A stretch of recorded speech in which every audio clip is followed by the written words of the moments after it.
Assalamualaikum warahmatullahi wabarakatuh.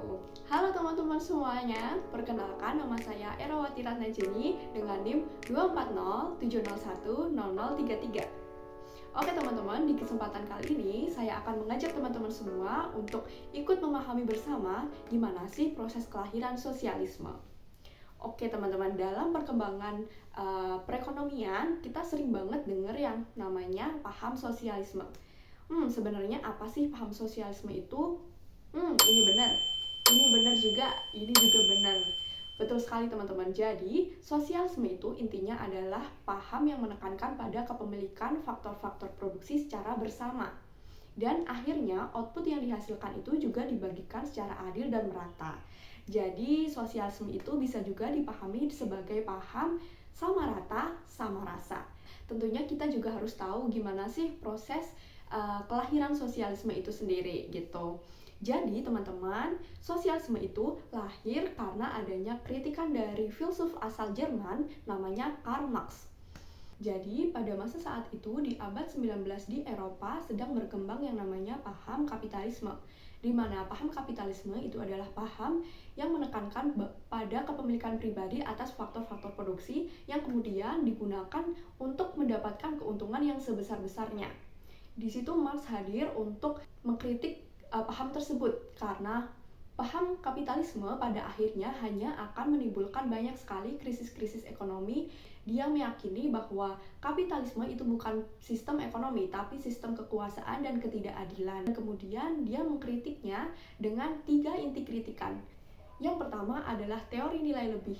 Marx mengkritik di sini bahwa nilai lebih merupakan selisih antara nilai yang diberikan oleh pekerja untuk menghasilkan satu output barang dengan nilai yang mereka dapatkan atau gaji yang mereka dapatkan itu sangat tidak sesuai. Jadi, kaum proletar di sini atau kaum buruh mendapatkan upah yang sangat minimum dari kaum bourgeois atau kaum pemilik modal. Yang kedua yaitu alienasi. Jadi, Marx di sini mengkritik bahwa kapitalisme itu menyebabkan keterasingan para pekerja terhadap 3 hal. Yang pertama, terhadap pekerjaan mereka. Jadi, mereka tidak punya kontrol atas pekerjaan yang mereka lakukan. Yang kedua, terhadap produk. Para pekerja menciptakan sebuah produk tanpa mereka bisa mendapatkan manfaat dari produk tersebut karena tidak mampu membelinya karena harganya mahal. Yang ketiga, terhadap diri sendiri. Jadi, pekerja pada saat itu banyak sekali mendapatkan tekanan mental. Dan kritik yang ketiga, kritik antar kelas. Jadi, pada masa saat itu memang antar kelas itu sangat terlihat nyata teman-teman. Kritikan Marx ini dituangkan Marx dalam sebuah orasi ilmiah bersama Friedrich Engels. Orasi ilmiah itu namanya Manifesto Komunis.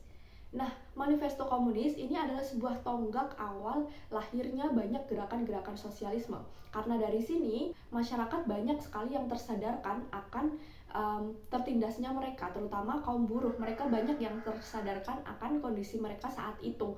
Namun, Marx juga sadar bahwa kalau hanya melalui kritikan saja, tentunya itu tidak akan efektif. Nah, maka dari itu, Marx bersama Friedrich Engels akhirnya menuliskan buku yang namanya Das Kapitalis. Nah, di buku Das Kapitalis ini, Marx menuliskan langkah-langkah dan solusi-solusi konkret untuk bisa menghapuskan sistem kapitalis dengan sistem yang baru gitu. Dan pada akhirnya solusi ini dipahami masyarakat sebagai paham sosialisme gitu. Untuk konsep-konsep atau solusi yang digagas Marx tersebut, setidaknya ada 4 poin penting. Yang pertama adalah kepemilikan kolektif atas alat-alat produksi, bukan milik segelintir orang saja. Kedua adalah distribusi kekayaan secara adil. Jadi tidak ada lagi yang namanya eksploitasi. Jadi tenaga kerja mendapatkan upah yang setimpal atas kontribusi yang mereka berikan. Kemudian yang ketiga adalah penghapusan kelas sosial. Dan yang terakhir itu adalah negara sebagai alat transisi. Nah, negara seharusnya dipahami sebagai sebuah alat transisi untuk bisa mendistribusikan kekayaan masyarakat secara merata. Jadi, bukan malah negara itu bercondong pada suatu golongan tertentu bisa melalui pembangunan fasilitas bersama. Nah, tahu nggak teman-teman, ternyata paham sosialisme itu sebenarnya sebelumnya sudah ada, namanya sosialisme utopis. Utopis hanya berangan-angan bahwa menginginkan masyarakat yang sejahtera, masyarakat yang sempurna tanpa adanya ketimpangan, tanpa adanya ketidakadilan, tapi hanya terbatas Di situ saja, tidak ada langkah konkret untuk bisa mencapai hal tersebut gitu. Nah, karena itulah Marx akhirnya menggagas sistem sosialisme dengan lebih terstruktur yang dituliskan dia dalam buku Das Kapitalis tadi yang namanya Sosialisme Ilmiah gitu. Jadi sosialisme ilmiah ini lebih berhasil dan lebih bisa diterima masyarakat dan kemudian diimplementasikan karena memang sosialisme ilmiah itu dituliskan berdasarkan realitas sosial pada masa saat itu, diobservasi secara ilmiah sehingga bisa memungkinkan untuk melahirkan sebuah gerakan revolusioner. Karena itulah sosialisme ilmiah disebut juga dengan paham Marxisme.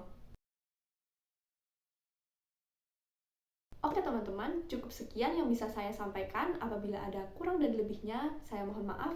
Dah teman-teman.